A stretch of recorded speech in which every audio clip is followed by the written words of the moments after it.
निशास किचनमध्ये मी तुमचं स्वागत करीत आहे। आज आपण मटकीची उसळ कशी करायची आहे ते पाहूया। पण मी आज मटकीची उसळ हिरव्या मिरचीचा ठेचा वापरून करणार आहे। चला तर मग करूया सुरुवात। मी तर मटकी घेतलेली आहे, त्याचबरोबर मी थोडेसे वाटाणे घातलेले आहेत आणि बटाटा एक बारीक चिरून घेतलेला आहे। आता आपल्याला हे सर्व साहित्य व्यवस्थित धुवून घ्यायचं आहे। आता मिक्सरमध्ये आपल्याला मसाला बारीक करून घ्यायचा आहे। आपल्याला लसूण, आल्याचे तुकडे आणि हिरवी मिरची आपल्याला मिक्सरमध्ये बारीक करून घ्यायची आहे। आपल्याला आल्याचा तुकडा थोडंसंच घ्यायचा आहे आणि हिरवी मिरची 7-8 घेतलेले आहेत मी।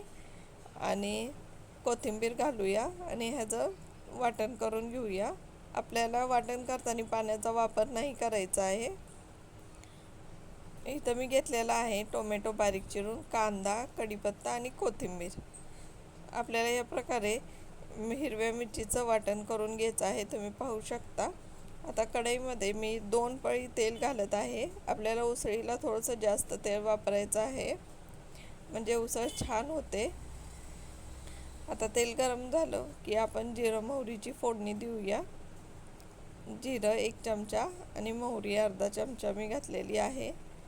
आता जिरं मोहरीची फोडणी व्यवस्थित तडतडली की आपण कढीपत्ता, कांदा व्यवस्थित भाजून घेऊया।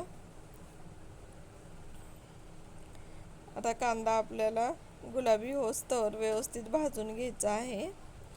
तुम्ही पाहू शकता आपल्या कांद्याचा कलर पण चेंज झालेला आहे। आता आपण टोमॅटो घालूया बारीक चिरलेलं।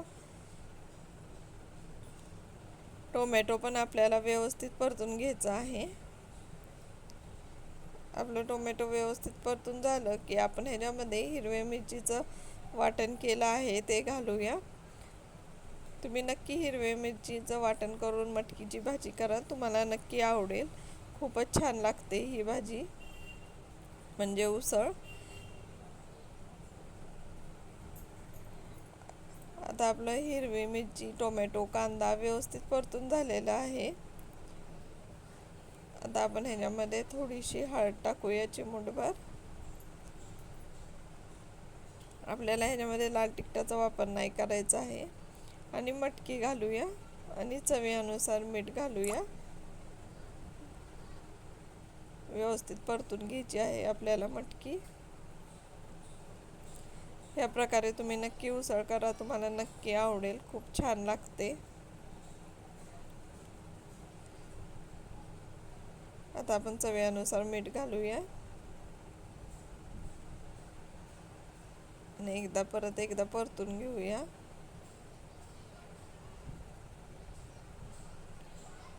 आता थोडंसं आपल्याला मटकी शिजायपुरतं थोडंसं गरम पाणी घालायचं आहे। थोडीशी कोथिंबीर घालूया वरनं।